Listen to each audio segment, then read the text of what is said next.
And you would separate those ways of knowing from the scientific endeavor in some way? Yeah, I would still consider them ways of knowing, but science is primarily an empirical philosophy. It focuses, as you were saying, on sort of ideas that can be experimentally evaluated and that are fallible in that way. That can be shown not to correspond with the evidence.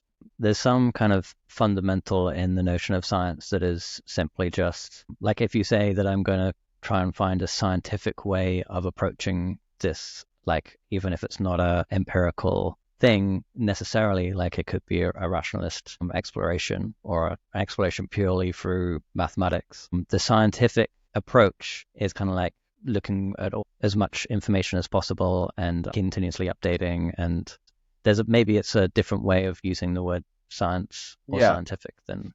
Well, I think that really goes back to the history of the notion of science. The term science just means to know.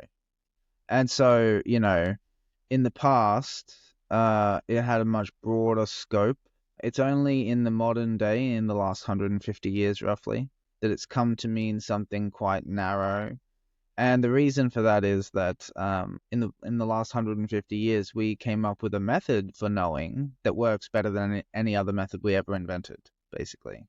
And so then that has basically become the way, like the sort of proprietary way of gathering knowledge. Mm. And to many people, they would consider that to be the only legitimate way of gathering knowledge.